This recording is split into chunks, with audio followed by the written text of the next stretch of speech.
Good morning, नमस्कार, आदाब, सत श्री अकाल, वेलकम, सुस्वागतम सभी लोगों का। दोस्तों, क्लास लाइव हो चुकी है। जल्दी से सारे के सारे लोग यहाँ पर मौजूद हो जाइए। और जैसा कि आप जानते हैं, सुबह 8 बज चुके हैं और दिस इज पॉलिटी क्लास। जल्दी से सारे के सारे लोग यहाँ पर जुड़ेंगे। मैं अभिषेक सुमन आप सभी लोगों का बहुत बहुत स्वागत, इस्तकबाल, अभिनंदन करता हूँ। अंकित कुमार, अजय, दीपक, नेहा, वंदना, प्रीति, हरीश चंद, प्रथम, आयुषी, ये कुछ कमेंट्स हैं जो मुझे नजर आए हैं। यहाँ पर साथ में जुड़ी हैं अर्चना, संकेत, कनक, शिवराज, रुद्र, निधि, चंदन, खेम, बलराम, हिमांशु, आशीष यादव, रूपम, पात्रा, विनय, रुपेश, हिमांशु, भव्या, सोनू कुमार, विवेक कुमार, गणेश, तृप्ति, हबीबा, मोहम्मद आलम, अंकित लहरी, रुपेश, स्नेहा, निशा, युवराज, आदित्य, और एक नाम और ले लेते हैं, नगमा। आइए भाई, सारे के सारे लोगों का आपका बहुत बहुत स्वागत, बहुत बहुत इस्तकबाल, अभिनंदन है। दोस्तों, आप जानते हैं कि कल हमने स्टार्ट किया था पढ़ना about constitutional development of India, यानी कि जो इंडियन पॉलिटी का या भारतीय राज्य व्यवस्था का सबसे पहला टॉपिक होता है। और पूरी की पूरी रूपरेखा हमने तैयार की थी अंग्रेजों के भारत में आने से लेकर, और हम पहुंचे थे 1773 के रेगुलेटिंग एक्ट या रेगुलेटिंग अधिनियम तक। और 1773 की रेगुलेटिंग अधिनियम से ही शुरुआत होती है किसकी? कंपनी रूल या कंपनी के अधीन शासन की। तो वही आज हमें यहां पर क्या करना है, कवर करना है। आइए, सारे के सारे लोग यहां पर जल्दी से जुड़ेंगे और क्लास को बस हम क्या करने वाले हैं, स्टार्ट करने वाले हैं। सारे के सारे लोग जल्दी से जुड़ जाइए, यहां पर क्लास में मौजूद हो जाइए।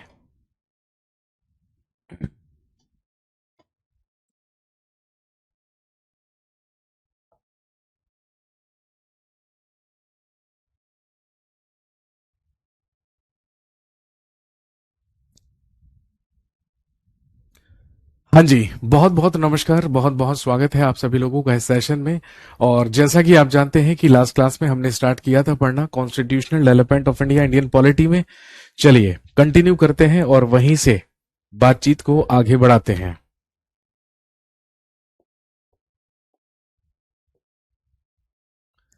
दिस इज इंडियन पॉलिटी, हम पढ़ रहे हैं भारत की राज्य व्यवस्था। इंडियन पॉलिटी या भारतीय राज्य व्यवस्था।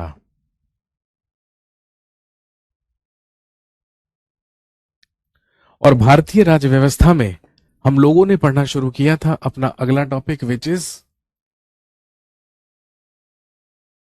Constitutional development of India.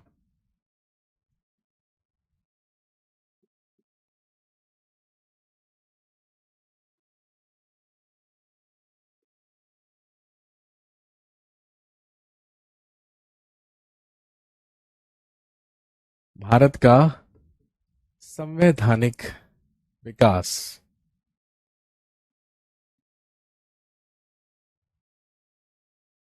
और हम पहुंचे थे, आप अच्छी तरीके से जानते हैं, 1773 regulating act.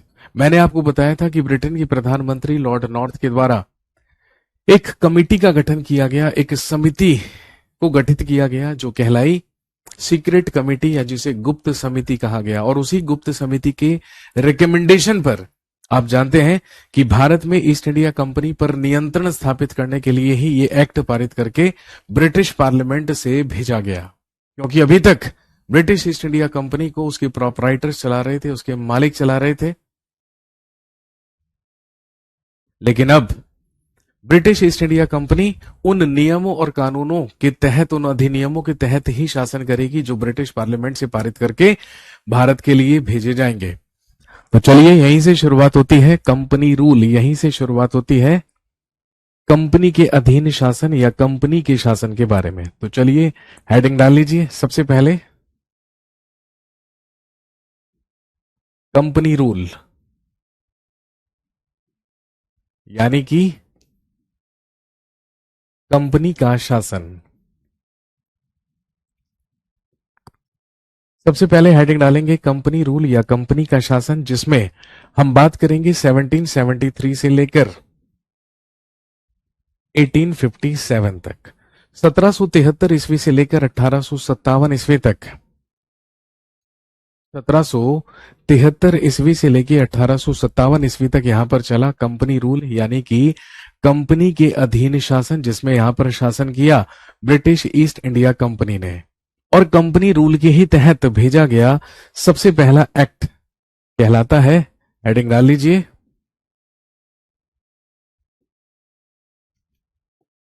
The regulating act, the regulating act of 1773। यानी 1773 का रेगुलेटिंग अधिनियम।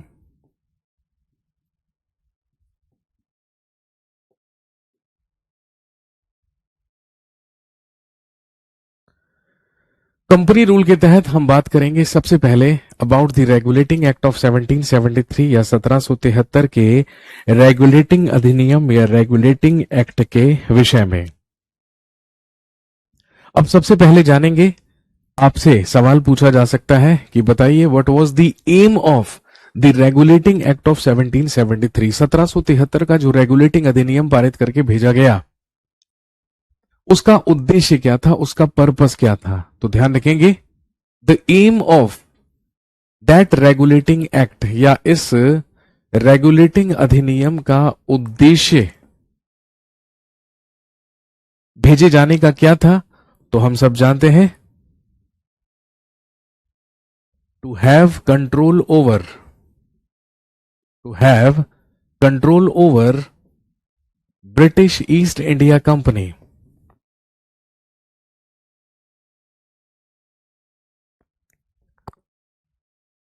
इन इंडिया एंड इंग्लैंड। हिंदी में लिखेंगे, भारत एवं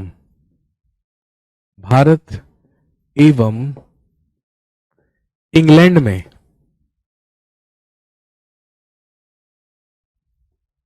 भारत एवं इंग्लैंड में ब्रिटिश ईस्ट इंडिया कंपनी पर,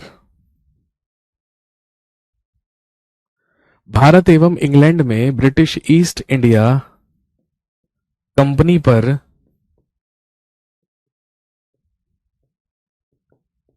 नियंत्रण स्थापित करना। इस उद्देश्य से ही रेगुलेटिंग एक्ट 1773 पारित करके भेजा गया था या पास करके भारत भेजा गया था, ताकि इंग्लैंड और भारत दोनों ही जगहों पर जो ब्रिटिश ईस्ट इंडिया कंपनी के गवर्नर एंड काउंसिल्स हैं, उन पर नियंत्रण स्थापित किया जा सके, उन पर कंट्रोल रखा जा सके। क्योंकि अभी तक वो अपनी मनमानी चला रहे थे, लूट खसोट कर रहे थे, भ्रष्टाचार बहुत ज्यादा कंपनी में बढ़ चुका था। और अब ब्रिटिश सरकार ये चाहती थी, ब्रिटिश पार्लियामेंट ये चाहती थी कि अब ईस्ट इंडिया कंपनी भारत में उन अधिनियम, कानून और नियमों से शासन करे जो हम शासन यहां से बनाकर भेजेंगे।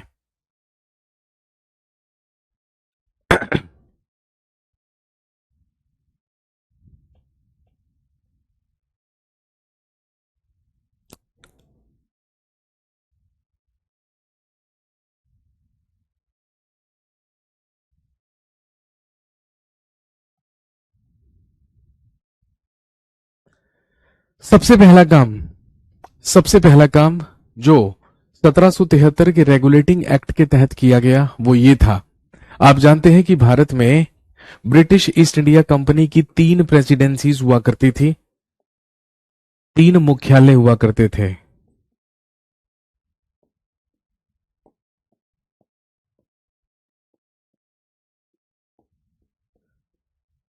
और वो 3 प्रेसिडेंसी कौन कौन सी हुआ करती थी? तो हम कल भी बात कर चुके हैं, कैलकाटा, मद्रास एंड बॉम्बे। भारत में ब्रिटिश ईस्ट इंडिया कंपनी की 3 प्रेसिडेंसीज हुआ करती थी, जो कि कलकत्ता, मद्रास और बंबई कहलाया करती थी। और आप अच्छी तरीके से जानते हैं, तीनों ही जगहों पर, तीनों ही प्रेसिडेंसीज में ब्रिटिश ईस्ट इंडिया कंपनी के अंतर्गत एक गवर्नर हुआ करता था, उसके अधीन एक डेप्यूटी गवर्नर हुआ करता था, और उसके अधीन 24 मेंबर्स या 24 सदस्य हुआ करते थे, जिन्हें कोर्ट ऑफ डायरेक्टर्स कहा जाता था या जिन्हें निदेशक मंडल कहा जाता था। लेकिन 1773 के रेगुलेटिंग एक्ट के तहत सबसे पहला और महत्वपूर्ण काम यह हुआ कि अब मद्रास और बंबई के गवर्नर्स को बंगाल के गवर्नर या कलकत्ता के गवर्नर के ही अधीन कर दिया गया। जिसे अभी तक कहा जाता था बंगाल का गवर्नर, अब उसे कहा जाने लगा बंगाल का गवर्नर जनरल। तो सबसे पहला काम 1773 रेगुलेटिंग एक्ट के तहत हुआ। लिखेंगे सबसे पहला पॉइंट,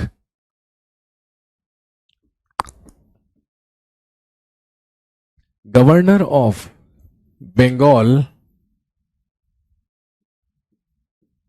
now became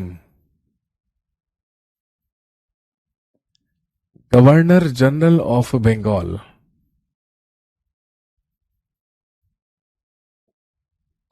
या हिंदी में आप लिखेंगे बंगाल का गवर्नर, बंगाल का गवर्नर अब बंगाल का गवर्नर जनरल कहलाने लगा।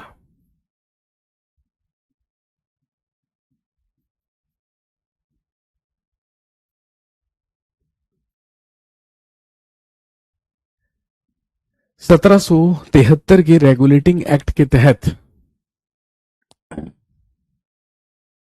सबसे पहला काम यह हुआ कि जिसे अभी तक कहा जाता था बंगाल का गवर्नर, अब उसे बंगाल का गवर्नर जनरल कहा जाने लगा, क्योंकि अब मद्रास और बंबई के गवर्नर भी किसके अधीन आ चुके थे? बंगाल के गवर्नर के अधीन आ चुके थे। यानी कि बंगाल के गवर्नर की शक्तियों को, पावर्स को अब बढ़ा दिया गया था, इसीलिए उसे कहा जाने लगा बंगाल का गवर्नर जनरल। चाहे आपसे पूछे लास्ट गवर्नर ऑफ बंगाल, चाहे आपसे पूछे first governor general of Bengal, तो ध्यान रखेंगे बंगाल का सबसे पहला गवर्नर जनरल बना वॉरेन हेस्टिंग्स।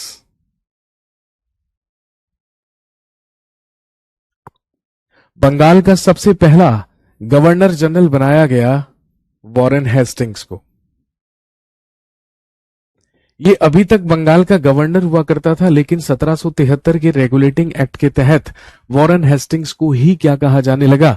बंगाल का गवर्नर जनरल कहा जाने लगा। सबसे पहला और महत्वपूर्ण काम यह हुआ।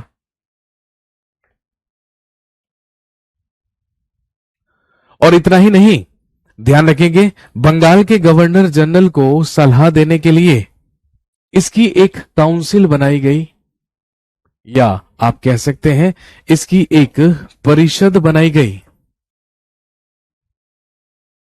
और उस परिषद में हुआ करते थे 4 सदस्य, 4 मेंबर्स।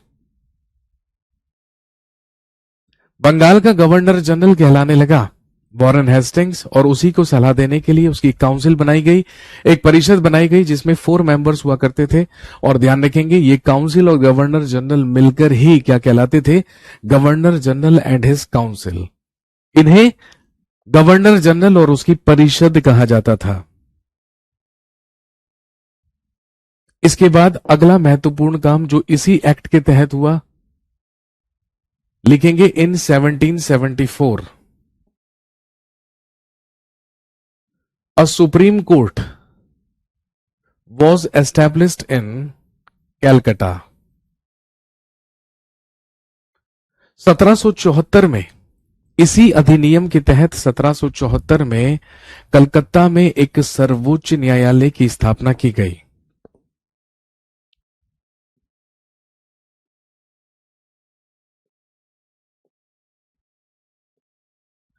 ये भारत का सबसे पहला सर्वोच्च न्यायालय, सबसे पहला सुप्रीम कोर्ट था, जिसकी स्थापना 1774 ईस्वी में रेगुलेटिंग एक्ट के ही तहत की गई थी। और ये कहां पर हुई थी? कलकत्ता में। दोस्तों आप जानते हैं जब बंगाल में द्वैध शासन लगा था 1765 में, तो उस समय बंगाल का गवर्नर रॉबर्ट क्लाइव हुआ करता था। रॉबर्ट क्लाइव ने ही बंगाल का द्वैध शासन लगाया था, लेकिन 1767 में 1767 में रॉबर्ट क्लाइव का कार्यकाल समाप्त हो गया।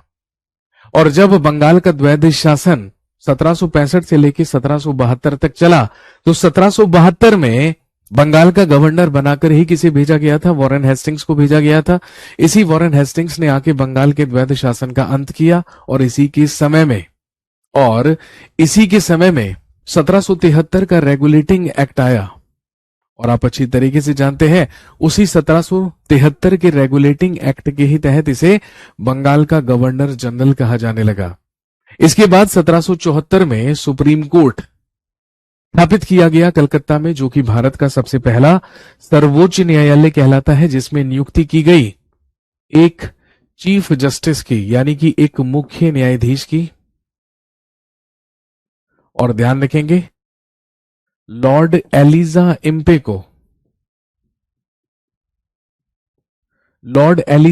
को बनाया गया इस सुप्रीम कोर्ट में चीफ जस्टिस। और इसके अलावा इसमें 3 अन्य न्यायाधीशों की भी नियुक्ति की गई। 3 अदर जजेस वर ऑल्सो अपॉइंटेड, जिनके नाम थे लॉर्ड हाइड, लॉर्ड चैम्बर्स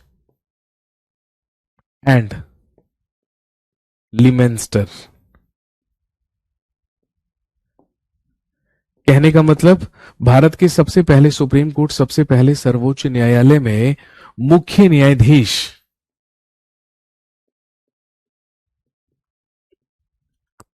इसमें मुख्य न्यायाधीश बनाया गया लॉर्ड एलिजा इम्पे को।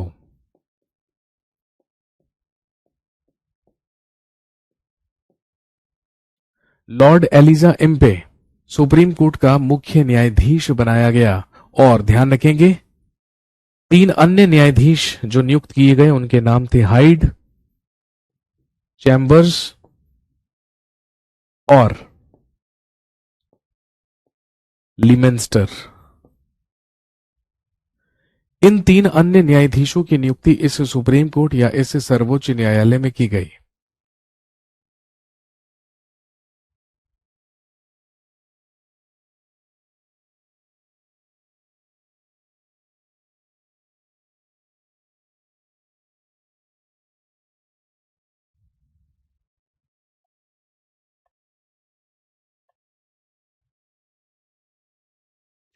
ये दो वो सबसे इंपॉर्टेंट काम थे, ये वो 2 सबसे महत्वपूर्ण काम थे या प्रोविजंस थे जो 1773 के रेगुलेटिंग अधिनियम या रेगुलेटिंग एक्ट के तहत किए गए थे।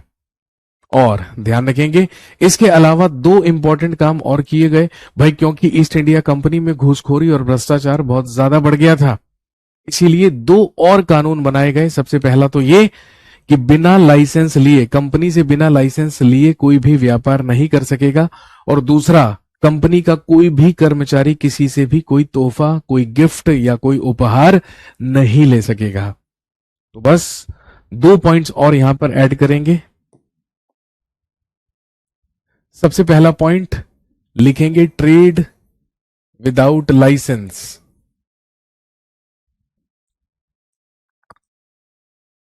Was prohibited.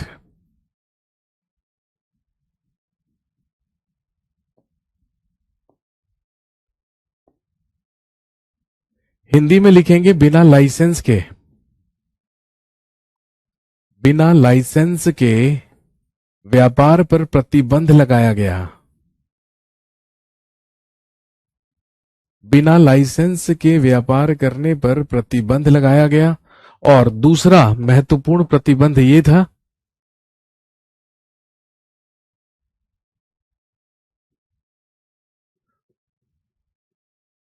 Employees of East India company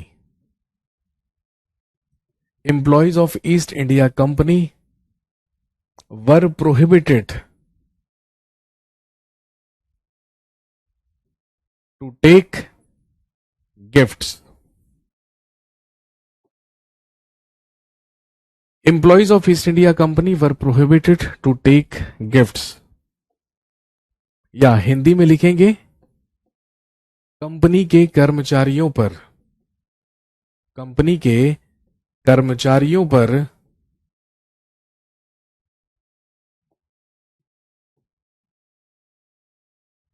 उपहार लेने पर प्रतिबंध लगाया गया।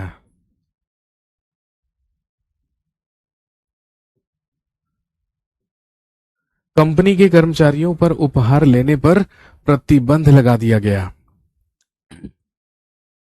कि कोई भी ब्रिटिश ईस्ट इंडिया कंपनी का, कोई भी ब्रिटिश ईस्ट इंडिया कंपनी का कर्मचारी किसी से भी किसी भी प्रकार का कोई तोहफा या कोई गिफ्ट नहीं लेगा। अगर कोई गिफ्ट लेता हुआ भी पाया जाएगा, that will be considered as bribe, तो उसे भी क्या समझा जाएगा?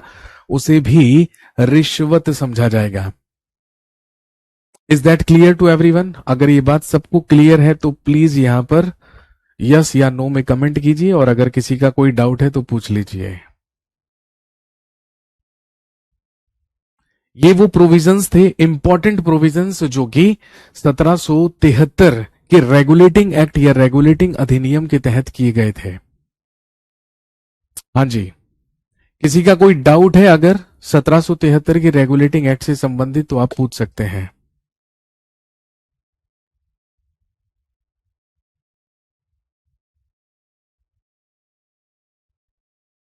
और आप जानते होंगे आज भी, है ना, कोई भी सरकारी कर्मचारी भारत में किसी से भी ऑफिशियली कोई गिफ्ट या कोई उपहार नहीं ले सकता है। That is totally prohibited, that is band. क्योंकि आप जानते होंगे कि अगर कोई सरकारी कर्मचारी किसी से भी कोई गिफ्ट या उपहार लेता हुआ पाया जाता है तो उसे रिश्वत ही माना जाता है, चाहे उपहार देने वाला अपनी मर्जी से ही उपहार क्यों ना दे रहा हो।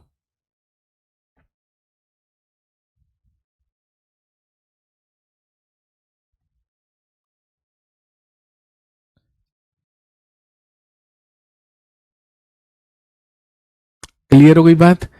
Sir, first governor of Bengal कौन था? तेरे लिए तो ये रिकॉर्डेड क्लास है, तो तेरे को सवाल पूछने की क्या जरूरत है भाई? विवेक कुमार। बंगाल का पहला गवर्नर जनरल रॉबर्ट क्लाइव हुआ करता था, ठीक है। और विवेक कुमार, मैं आपको एक चीज बता देता हूं, ठीक है। अगर पढ़ने की नीयत है तो ही इस बैच में आइए, तो ही यहां पर लाइव आइए, अदरवाइज मत आइए, ठीक है। क्योंकि आपकी जो कमेंट्स है वो मैं बहुत देर से देख रहा हूं, ठीक है। तो यहाँ पे उल्टा सीधा बकवास करने की बिल्कुल जरूरत नहीं है, ठीक है ना।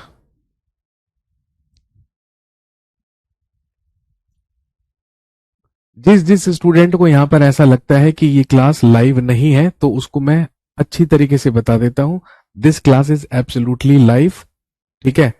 और जिन गधों को ऐसा लगता है कि अगर वो यहाँ पर कमेंट करेंगे और टीचर उस कमेंट का जवाब देगा तो ही ये क्लास लाइव मानी जाएगी, वो बेचारे गलत फहमी में जी रहे हैं, ठीक है।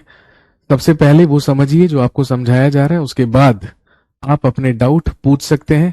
क्योंकि जैसे ही मैंने 1773 का रेगुलेटिंग एक्ट आपको समझाया, तो मैंने आपसे खुद पूछा, जिसका जो डाउट है वो पूछ लीजिए, है ना। यहाँ पर बेवजह और बेकार के कमेंट करेंगे तो आप अपना नुकसान करेंगे, क्योंकि आपको निष्कासित कर दिया जाएगा फिर यहां से। इसीलिए ये YouTube नहीं है ना, ये एप्लीकेशन है, दिस इज लाइव बैच। तो यहाँ पे कमेंट करने से पहले क्या लिख रहे हैं ये एक बारी सोचें जरूर, है ना। ये YouTube का गंद नहीं है कि कुछ भी लिख के भेज दीजिए जो आप नॉर्मली करते हैं रोज। तो प्लीज यहाँ पे कुछ भी लिखने से पहले सोचें एक बार। सर, आपने तो हेस्टिंग्स बताया था पहला गवर्नर। बेटे, मैंने हेस्टिंग्स को पहला गवर्नर नहीं, पहला गवर्नर जनरल बताया है। बंगाल का गवर्नर और बंगाल का गवर्नर जनरल दोनों अलग अलग हैं। बंगाल का गवर्नर केवल और केवल बंगाल प्रेसिडेंसी का गवर्नर था, लेकिन बंगाल का गवर्नर जनरल, उसकी शक्तियों को बढ़ा दिया गया, उसकी पावर्स को बढ़ा दिया गया, और मद्रास और बंबई के गवर्नर्स भी उसके अधीन कर दिए गए। इसलिए उसे कहा जाने लगा बंगाल का गवर्नर जनरल। अब सॉरी लिख के भेज रहा है बेशर्मों की तरह। गधा है तू, गधा ही रहेगा, ठीक है ना। अगर पढ़ने की नीयत है तो इस बैच में लाइव आ, अदरवाइज कोई जरूरत नहीं है आने की, ठीक है मेरे भाई। इन लोगों का वो हिसाब है, इनको पढ़ना भी करियर विल से ही है, इनको खाना भी उसी थाली में है, और इन्हें छेद भी यहीं पे करना है। इन्हें और कहीं जाके पढ़ना भी नहीं है, पढ़ना भी इनको करियर विल से ही है। लेकिन अगर टीचर ने कमेंट का आंसर नहीं दिया तो ये सोच लेते हैं कि ये लाइव क्लास है, अब मैं यहाँ पे कुछ भी बकूंगा तो टीचर को पता ही नहीं चलेगा, क्योंकि ये तो लाइव क्लास है ही नहीं। बेटे, जिस जिस कॉलेज में पढ़ रहे हो ना तुम, उसके हम प्रिंसिपल रह चुके हैं, इस बात को ध्यान रखना। वो कहावत सुनी है ना आपने, don't try to teach father how to make babies. तो ये हमारे साथ करने की बिल्कुल कोशिश मत कीजिएगा आप। आपका नाम विवेक कुमार है, ठीक है, इसलिए मुझे आपकी बात का ज्यादा बुरा नहीं लगा, क्योंकि हमारे यहाँ पे विवेक कुमार सर, विवेक यादव सर ज्योग्राफी पढ़ाते हैं ना, तो बस तेरा नाम सुन के मुझे उनकी शक्ल याद आ गई। अदरवाइज तुझे तो मैं, है ना, ब्रह्मोस मिसाइल के साथ बांध के रावलपिंडी की तरफ भेज देता। समझ गए बात? तो ये था द रेगुलेटिंग एक्ट ऑफ 1773, 1773 का रेगुलेटिंग अधिनियम। लेकिन अब, है ना, लेकिन अब 1773 के रेगुलेटिंग अधिनियम के तहत जो जो कमियां बची थी, जो जो त्रुटियां बची थी, उन्हीं में सुधार करते हुए, उन्हीं में रिफॉर्म्स करते हुए, इसमें एक संशोधन किया गया, इसमें एक अमेंडमेंट किया गया। और वो जो अमेंडमेंट था और वो जो संशोधन था, वो 1781 ईस्वी में करके भेजा गया। और दोस्तों ध्यान रखेंगे, उसी को कहा जाता है, लिखेंगे, the act of settlement. The act of settlement of 1781, यानी कि इसे कहते हैं 1781 का संशोधनात्मक अधिनियम।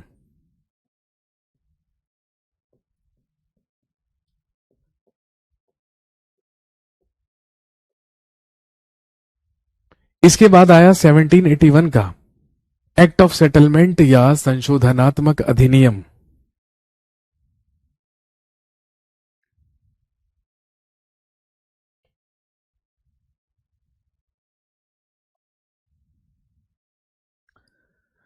सबसे पहला काम, इस एक्ट के तहत लिखेंगे, reforms were made in the regulating act of 1773। इस अधिनियम के तहत सबसे पहला काम 1773 के रेगुलेटिंग अधिनियम, इस अधिनियम के तहत 1773 के रेगुलेटिंग अधिनियम में सुधार किए गए।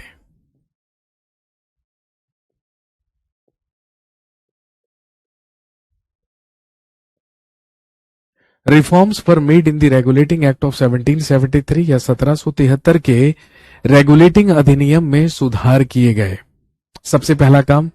और दूसरा इंपॉर्टेंट काम इसके तहत यह हुआ, लिखेंगे, government of Calcutta got the power to make laws for entire Bengal, Bihar and Odisha. Hindi में लिखेंगे, कलकत्ता की सरकार को,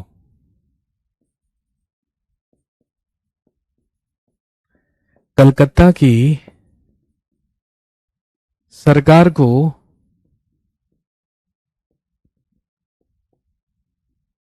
पूरे बिहार,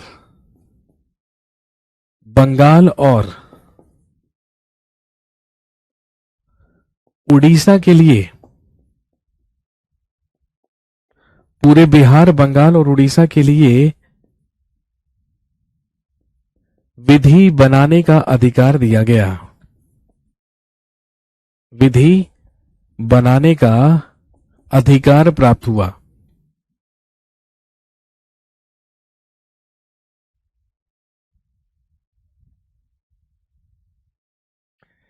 कहने का मतलब, अब बंगाल में governor general and his council, या गवर्नर जनरल और उसकी परिषद, यानी कि जो कलकत्ता की सरकार थी, उसे कानून बनाने के दो सोर्सेज मिल चुके थे। सबसे पहला सोर्स 1773 के रेगुलेटिंग एक्ट के तहत वो कलकत्ता के लिए कानून बना सकती थी, और जब एक्ट ऑफ सेटलमेंट लाया गया, संशोधनात्मक अधिनियम लाया गया, तो इसके तहत उसे शक्ति दे दी गई कि वो ना सिर्फ कलकत्ता के लिए बल्कि पूरे के पूरे बंगाल, बिहार और उड़ीसा के लिए विधि निर्माण कर सकती है या कानून बना सकती है।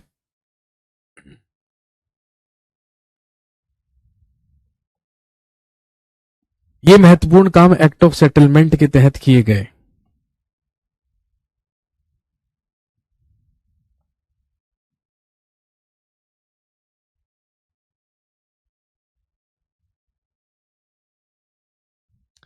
नेक्स्ट, इसके बाद अगला एक्ट पारित होकर आया, लिखेंगे 1784 का पिट्स इंडिया एक्ट।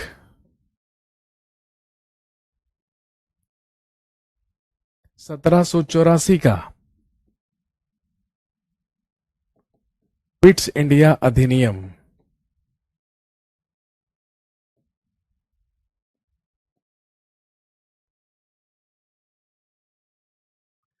1784 का पिट्स इंडिया एक्ट, 1784 का पिट्स इंडिया अधिनियम, इसके तहत सबसे पहला और महत्वपूर्ण काम तो ये किया गया, और वो महत्वपूर्ण काम क्या था?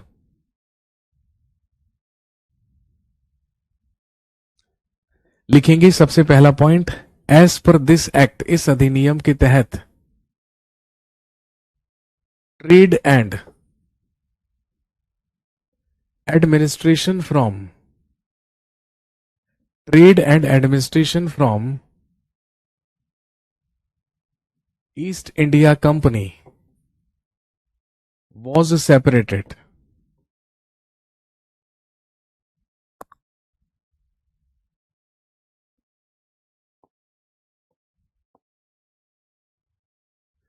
हिंदी में लिखेंगे कंपनी से व्यापार एवं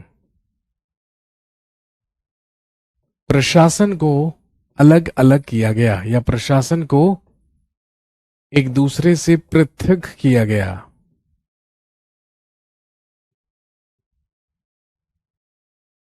और यह प्रोविजन किया गया, जो कंपनी का ट्रेड है, जो कंपनी का व्यापार है, वो कोर्ट ऑफ डायरेक्टर्स के ही हाथों में रहेगा। यानी कि अब जो ब्रिटिश ईस्ट इंडिया कंपनी का व्यापार रहेगा, वो कंपनी के निदेशक मंडल के द्वारा चलाया जाएगा। लेकिन कंपनी के जो प्रशासनिक और राजनैतिक कार्य हैं, या जो एडमिनिस्ट्रेशन है, उसके लिए लिखेंगे for administration a board of control was established in England.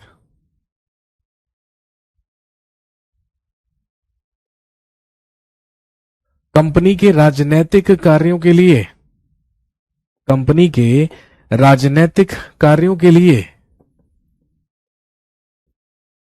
England में नियंत्रक मंडल की स्थापना की गई।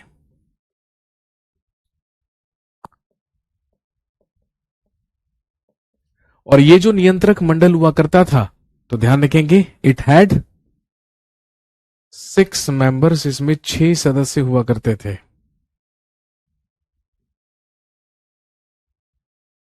और इन 6 सदस्यों को या बोर्ड ऑफ कंट्रोल के पास ये पावर हुआ करती थी कि अगर गवर्नर जनरल और उसके काउंसिल के द्वारा कोई भी निर्णय लिया जाता है या कोई भी फैसला लिया जाता है, तो उसे रद्द करने की शक्ति किसके पास होगी? इस बोर्ड ऑफ कंट्रोल के पास होगी, इस नियंत्रक मंडल के पास होगी।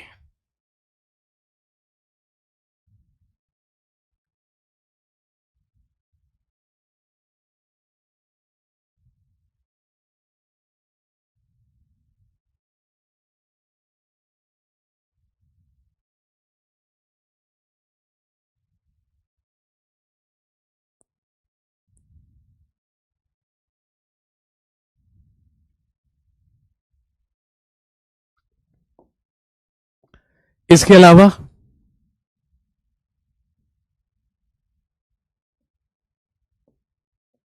लिखेंगे a court was established in England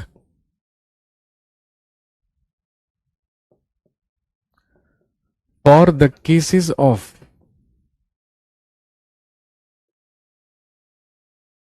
employees of East India company.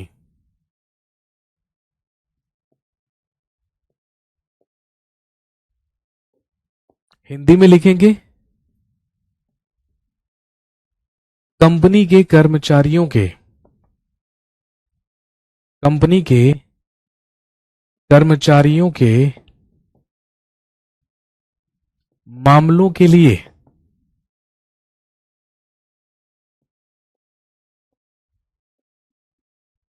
England में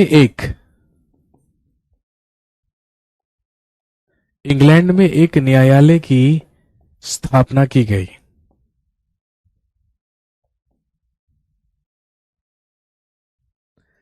अभी तक गवर्नर जनरल अभी तक गवर्नर जनरल की जो काउंसिल हुआ करती थी, जो परिषद हुआ करती थी, उसमें 4 मेंबर्स हुआ करते थे, उसमें 4 सदस्य हुआ करते थे। लेकिन इसी एक्ट के तहत उन 4 सदस्यों में से एक को निलंबित कर दिया गया और उनकी संख्या को 4 से कम करके 3 कर दिया गया। अगला पॉइंट बनेगा 1 member was terminated from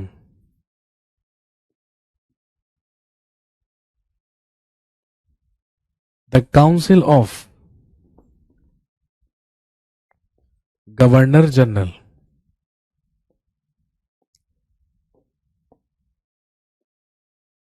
Hindi में लिखेंगे गवर्नर जनरल की परिषद से गवर्नर जनरल की परिषद से एक सदस्य निलंबित कर दिया गया।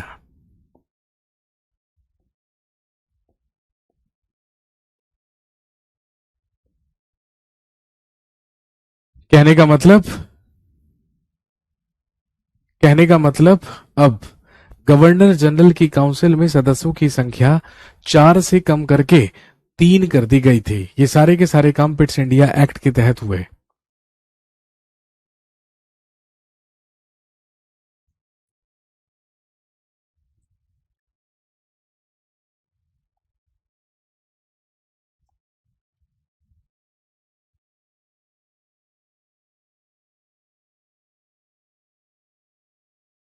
नेक्स्ट, इसके बाद अगला एक्ट पारित होकर आया, लिखेंगे द एक्ट ऑफ 1786 1786 का अधिनियम।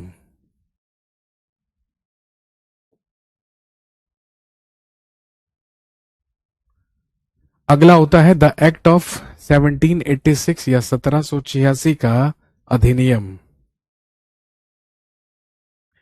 1785 में 1785 में वॉरेन हेस्टिंग्स यहां से वापस लौट गया और वॉरेन हेस्टिंग्स के वापस लौटने के बाद ध्यान रखेंगे यह डिसाइड किया गया कि बंगाल का अगला गवर्नर जनरल बनाकर भेजा जाएगा लॉर्ड कॉर्नवालिस को।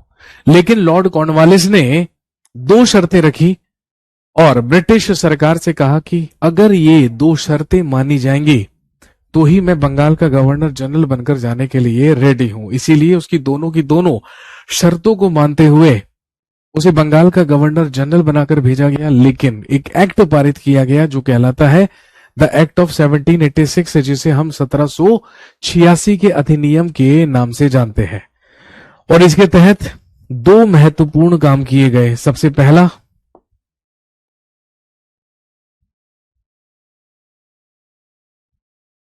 लिखेंगे governor general got the power to cancel the decisions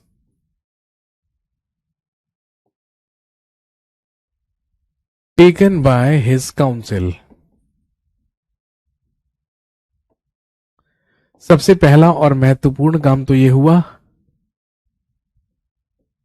लिखेंगे गवर्नर जनरल को, गवर्नर जनरल को अपनी परिषद के निर्णयों को, अपनी परिषद के निर्णयों को रद्द करने की शक्ति प्राप्त हुई। क्योंकि यही पावर चाहता था कौन? बंगाल का गवर्नर जनरल, जो बनाकर भेजा गया था लॉर्ड कॉर्नवालिस को। अब गवर्नर जनरल ऑफ बंगाल को यह पावर दे दी गई कि वह अपनी परिषद के निर्णयों को रद्द कर सकता है, कैंसिल कर सकता है।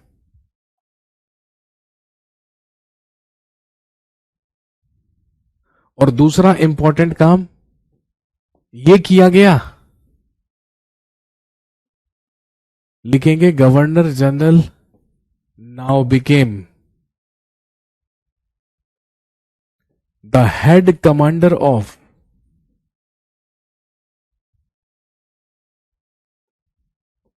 British army.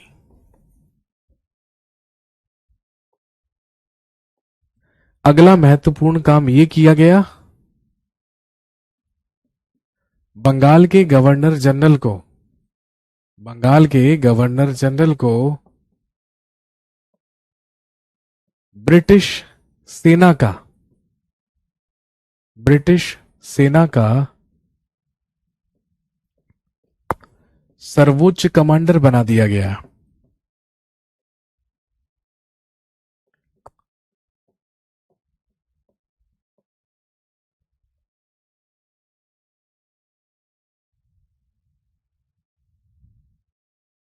गवर्नर जनरल को ब्रिटिश सेना का सर्वोच्च कमांडर बना दिया गया। और आप जानते होंगे ये सारी की सारी शक्तियां किसको मिली थी उस समय? Governor general of Bengal was lord Cornwallis. उस समय बंगाल का गवर्नर जनरल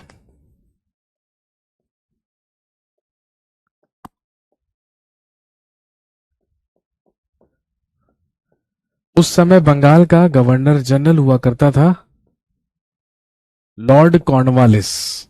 और लॉर्ड कॉर्नवालिस को ही ये सारी की सारी शक्तियां प्रदान की गई थी, जो कि 1786 के एक्ट या अधिनियम के तहत जिनका प्रावधान या प्रोविजन किया गया था।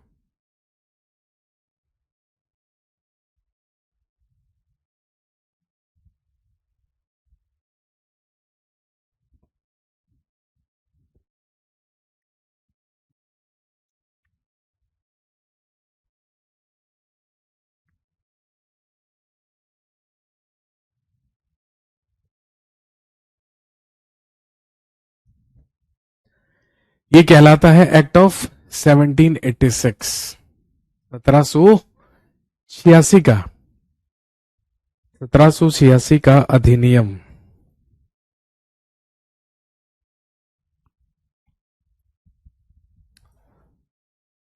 जब 1773 का रेगुलेटिंग एक्ट आया था तो उसके तहत ध्यान रखेंगे ब्रिटिश ईस्ट इंडिया कंपनी को 20 वर्ष के व्यापारिक एकाधिकार प्रदान किए गए थे और कहा गया था कि अगले 20 वर्षों तक भारत में व्यापार करने का एकाधिकार केवल और केवल ब्रिटिश ईस्ट इंडिया कंपनी के पास रहेगा।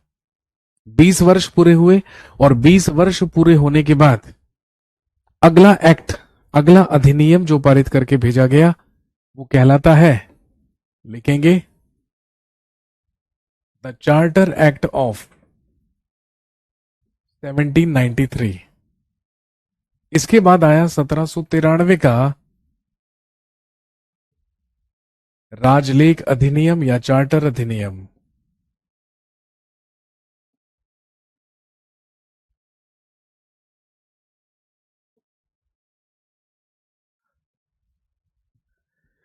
1773 का राजलीक अधिनियम या चार्टर अधिनियम।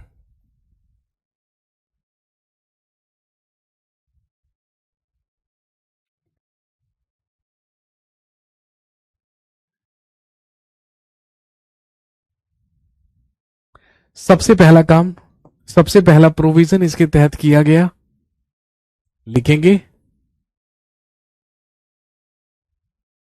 The trade monopoly of East India company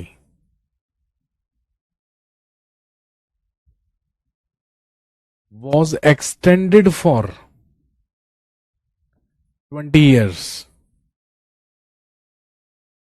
The trade monopoly of East India Company was extended for 20 years. यानी कि कंपनी के व्यापारिक एकाधिकार, कंपनी के व्यापारिक एकाधिकार 20 वर्षों के लिए, 20 वर्षों के लिए बढ़ा दिए गए।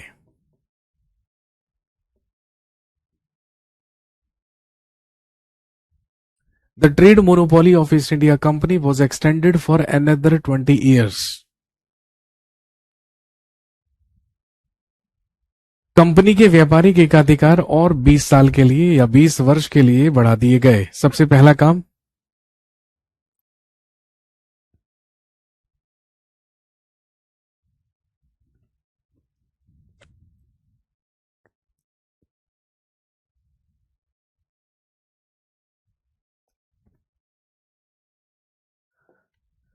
अगला पॉइंट लिखेंगे एज पर this act administration by written laws was started. इसी के तहत, इसी अधिनियम के तहत लिखित विधियों द्वारा, लिखित विधियों द्वारा प्रशासन की शुरुआत की गई।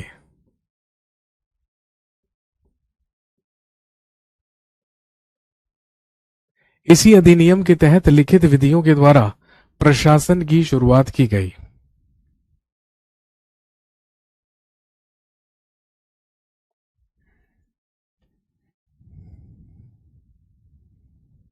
और ये जो लिखित विधियां होंगी, ये जो लिखित कानून होंगे, इनकी व्याख्या करने का जो अधिकार रहेगा वो न्यायालय के पास रहेगा, डेफिनेटली वो कोर्ट के पास रहेगा। और अगला महत्वपूर्ण काम ये किया गया,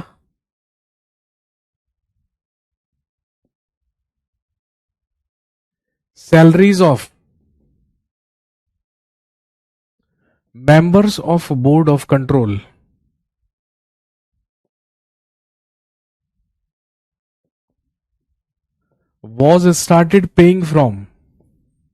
was started paying from Indian revenue।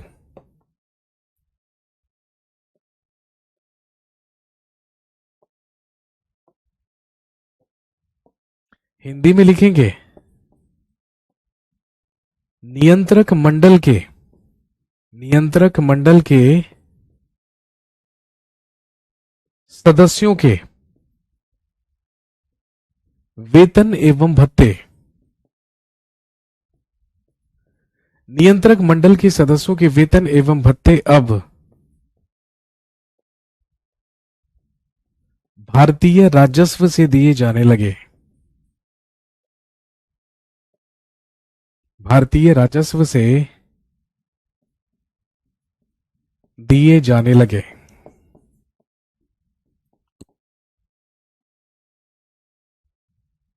ये सारे के सारे वो महत्वपूर्ण काम थे जो कि किए गए थे as per the charter act of 1793 या 1793 के चार्टर अधिनियम के तहत।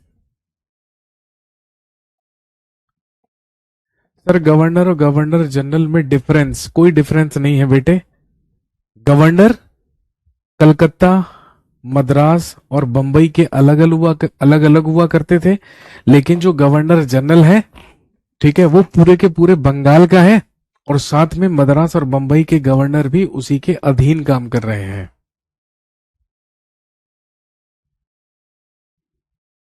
आप जानते होंगे ना, भारत में हमारे संविधान के अनुसार संघ की कार्यपालिका का अध्यक्ष भारत का राष्ट्रपति है, लेकिन राष्ट्रपति के ही अलग अलग प्रतिनिधि होते हैं जो अलग अलग राज्यों में राज्यपाल के रूप में कार्य करते हैं। भत्तों का मतलब होता है allowances, salaries and allowances. Please explain in short about Pitt's act. मैंने आपसे कहा कि पिट्स इंडिया एक्ट के तहत ना क्या काम किया गया। अभी तक गवर्नर जनरल, उसकी काउंसिल और कोर्ट ऑफ डायरेक्टर से ही क्या कर रहे थे, कंपनी के व्यापार को भी संभाल रहे थे और कंपनी के राजनीतिक कार्य यानी कि प्रशासन को भी संभाल रहे थे। तो क्या कर दिया गया, इंग्लैंड में एक बोर्ड ऑफ कंट्रोल बना दिया गया कि भाई कंपनी का जो व्यापार है वो कोर्ट ऑफ डायरेक्टर्स के हाथों में रहेगा, लेकिन कंपनी के जो राजनीतिक कार्य हैं, जो पॉलिटिकल और एडमिनिस्ट्रेटिव वर्क्स हैं, वो बोर्ड ऑफ कंट्रोल के हाथों में रहेंगे। कहने का मतलब, अभी तक गवर्नर जनरल और उसकी काउंसिल पर नियंत्रण लगाने वाला, उन्हें कंट्रोल करने वाला कोई नहीं था। उसी को कंट्रोल करने के लिए बोर्ड ऑफ कंट्रोल बना दिया गया।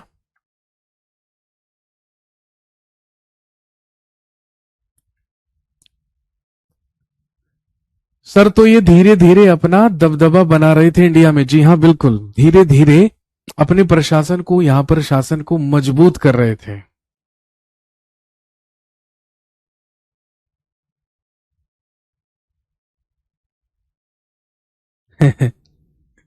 लक्ष्य लिख रहा है बंगाल का प्रथम वायसराय। अरे मेरे भाई, जरूरी नहीं है कोई सवाल पूछना ही है, सवाल अपने दिमाग से मत बनाइए। बंगाल का पहला वायसराय, बेटे वायसराय बंगाल का नहीं होता, भारत का सबसे पहला वायसराय है ना, ये पूछना चाह रहे हो आप। लॉर्ड कैनिंग बना था भारत का सबसे पहला वायसराय।